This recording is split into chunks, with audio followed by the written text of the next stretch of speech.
pessoal! Hoje a gente vai falar um pouquinho sobre projeções e sobre algumas características dela. Então, para começar, eu quero falar um pouquinho sobre isto, né, o nosso planeta, e isso.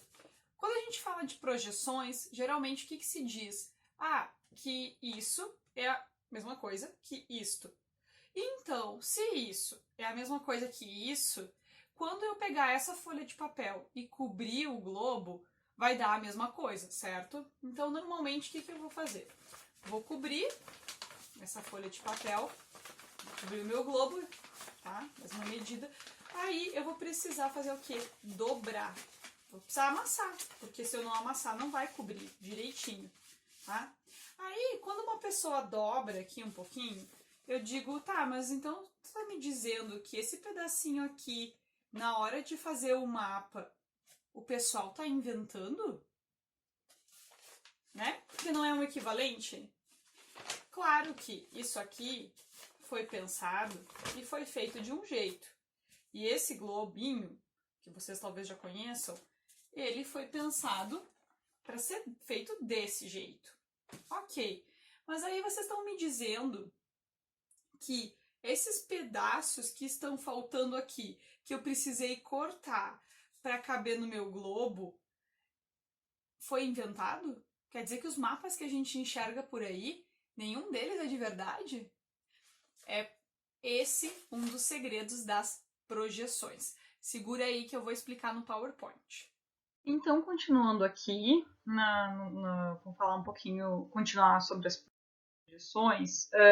O nosso planeta, essa aqui é uma imagem do nosso planeta sem água, né? Vocês sabem que ela é chocante, tá? Aqui tem mais uma, e o nosso planeta ele tem o formato de geóide, o que significa que ele, óbvio, não é um círculo perfeito. Aqui tem outras imagens de mais ângulos, ele é uma rocha, né? Vocês imaginam que mapear uma rocha assim não é fácil, certo? Por isso que a gente faz um arredondamento dela. Aqui no material de vocês, na página 54, tem uma explicação sobre isso. Como é que então eles fazem alguns parâmetros para ter as coordenadas? Por quê? Eles fazem uma projeção do alcance máximo do nosso planeta, que é o geóide, e aí do alcance mínimo, que é o elipsoide, tá? Eles chamam de elipsoide de revolução.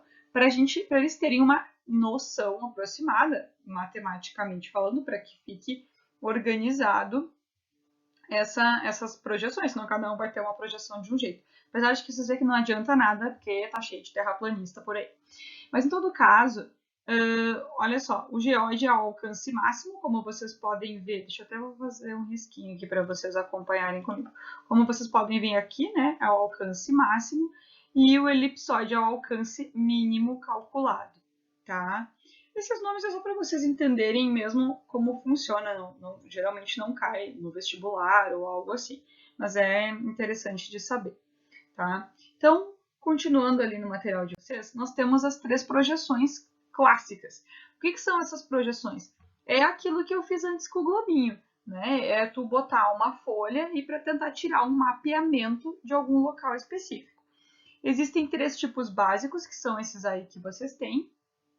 O material de vocês começa falando desse aqui, da cônica.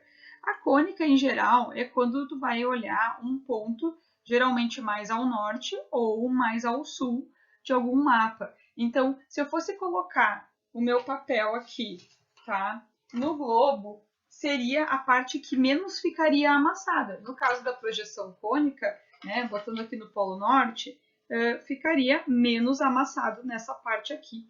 Tá? E eu não preciso, aqui eu nem pretendo representar o globo inteiro. Então, a projeção cônica, ela é indicada para isso.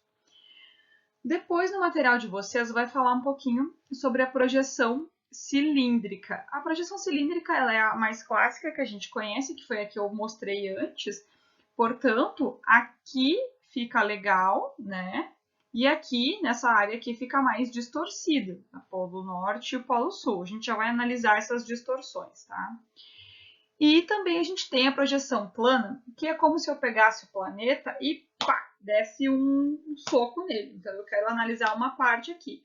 Aqui é uma projeção do Polo Norte, mas não precisa ser necessariamente só do Polo Norte, tá? Pode ser de uma lateral só, eu quero só a Austrália, tá? Poderia ser também. Então, essas são as 3 projeções clássicas que a gente tem aí. Esse aqui é um exemplo de projeção cônica. Ó. Eu estou querendo, o foco aqui é aqui o norte do Canadá, né? Aqui tem o norte da Europa. Vocês estão vendo que ela é bem clássica essa aqui, essa projeção cônica. Essa aqui é uma projeção azimutal. Se antes eu mostrei o Polo Norte, essa aqui mostra o Polo Sul. Gente, é plana ou azimutal, tá? Às vezes eu vou falar azimutal, mas é porque é a mesma coisa, plana ou azimutal. É o nome diferentão dela. Esse nome cai no vestibular, esse aí anota. Aqui, então, eu tenho a projeção Mercator. Dentro das projeções cilíndricas, tá? Existem 2 projeções que são muito famosas. Essa de Mercator e nós temos a de Peters. A de Mercator, ela é muito bonita, ela é a projeção mais utilizada para a parte artística, porque o desenho, o formato dos continentes, ele é muito fofinho, ele é arredondadinho, ele é bonito. Se vocês forem analisar as imagens, vocês vão ver. Já a projeção, só que é assim, ó, até aqui a gente não consegue ter muito uma ideia. Deixa eu pegar uma caneta mais grossa para vocês entenderem. Mas, gente, vocês sabiam que a Europa cabe dentro do Brasil, em termos de área? E a gente repara o quanto ela é maior, olha só. Gente, em área, né, ela deveria caber toda dentro do Brasil. Então, nessa projeção, essa parte ali da Europa, ela devia estar bem menor. E ela não está por quê? Porque quanto mais ao norte e quanto mais ao sul, maior é a distorção. Tá? Nós vamos ver que tem várias formas de analisar isso. Eu já vou explicar mais, tá? E a outra projeção, olha só, essa projeção ela é tão distorcida que tem outro exemplo aqui. A Groenlândia, ela é 1/3, né, do Brasil, mais ou menos. E se vocês analisarem no mapa, ela tem o tamanho da América do Sul, não é nem do Brasil, é da América do Sul. Quer dizer, quando a Groenlândia está daquele tamanhão e a América do Sul está quase proporcional, quer dizer que a gente tem uma projeção Mercator, porque ela distorce mais essa parte, tá? Durante muito tempo, esse tipo de mapa foi usado, não só porque ele valoriza a Europa, que foi um dos grandes centros comerciais que utilizava mapas, mas também existe todo um contexto até meio geopolítico aí, tá? A galera adora falar que é um contexto geopolítico também. E então aqui eu tava mais umas explicações sobre a distorção, tá? No material de vocês, na página 55, tem a projeção de Peters, que ela também tem um nível de distorção, mas se comparado com o Mercator, ela deixa os continentes esticados, mas lá na página 55 vocês vão ver que a África e a América do Sul estão bem grandonas. Já a Europa está pequena, porque no Peters ele valoriza a área. Quanto maior for a área do continente, maior ele vai mostrar no mapa. Então, não é um mapa bonito, assim, né? Não é tão, para termos artísticos, ele não é tão interessante. Por isso que a gente diz que ele é equidistante, porque ele quer falar da distância. Já o mapa do Mercator, a gente diz que ele é uma projeção conforme, cilíndrica, né, óbvio, conforme, quer dizer que ele valoriza as formas, por isso que é conforme. Olha aqui, geografia é uma maravilha, né? Tudo faz sentido. Aí nós temos aqui uma outra projeção. Essa projeção aqui ela é muito famosa, vocês também têm ela no material de vocês, na página 56, é a projeção de Mondeville. É a projeção que eles gostam de usar para ser o mais fiel possível ao tamanho dos continentes, sem fazer a Groenlândia e a Europa ficarem enormes comparado com o restante. Essa aqui seria uma projeção muito próximo do fiel dos continentes, tá? Aí, essa aqui é a última, assim, que eles elegeram, tá? Antes deles, tinha essa aqui, que é a de Robinson. Os mapas, em geral, produzidos, a maioria deles segue essa projeção, porque ela é harmônica, assim, de se olhar, né? essa projeção que a gente viu antes, a de Mondeville, ela não é tão harmônica para os nossos olhos, assim, artisticamente. Então, durante muito tempo, os mapas, vários deles ainda usam essa... Por que eles têm? Vocês entenderam por que tem aquela voltinha em cima e embaixo? É para tentar distorcer o menos possível a parte norte e a parte sul, tá? Essa é a questão principal. Então, agora, nós vamos analisar aqui algumas outras situações em termos de projeção. Uma vez numa aula, alguém me perguntou assim, mas é obrigatório que sempre fique o mapa nesse contexto? Não. Se eu for girar o globo, eu consigo encontrar essa imagem aqui. E ela é perfeitamente usável. Ao invés de ter os Estados Unidos no oeste, a gente tem ele no outro ponto. Aqui a gente vai inverter um pouco leste-oeste, mas não no sentido de...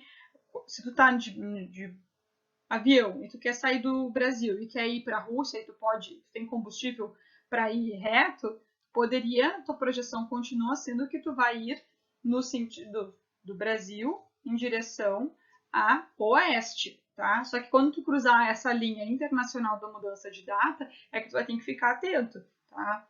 Então, as questões de fuso horário. Mas um mapa assim, ele tá completamente certo, não tem nenhum erro nele, tá? Outra ideia aqui tem o do Japão, não vai dar para ver muito bem, mas ele é bem parecido com aquele que eu mostrei antes ali, o asiático. E é muito legal a gente perceber que é possível sim ter outras visões do mapa. Outro mapa muito famoso é esse aqui, do Garcia, onde ele faz meio que um protesto. Ele tem um texto onde ele faz um protesto dizendo que isso aqui também tá, o mapa aqui tá certo. E vocês estão vendo que a Rosa dos Ventos, ele tá demonstrando aonde está o sul? Tá ok.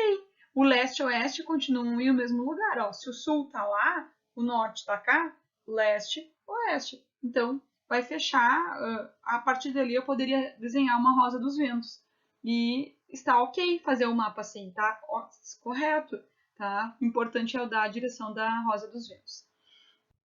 Aqui, então, tem as projeções, relembrando, né? Cilíndrica, essa aqui, né? Vou botar um Czinho aqui para vocês lembrarem comigo. Cilíndrica, né? Cônica e azimutal ou plana, tá? São as nossas. Então, agora eu vou mostrar alguns modelos de mapas para vocês. Vamos lá. Esse aqui é uma projeção plana. Essa aqui é como se a pessoa tivesse pego o nosso globinho aqui, dado um tapão nele e ele ficasse achatado, tá? Esse aqui é um mapa de comércio. Essa é a função do mapa. Esse aqui, o que vocês acham? Muito bem, eu escutei que alguém falou plana. Acertou, plana ou azimutal. De novo, a gente tem esse lance do impacto. E esse aqui, pasmem vocês, de novo, plano ou azimutal, professora ama. Vocês estão vendo que não é só do Polo Norte e do Polo Sul, que a projeção pode ser plana ou azimutal? E este? Escutei cônica, acertou. Vocês estão vendo que ela meio que parece um cone ali, ó. Olhem pelas linhas, tá? É isso aí.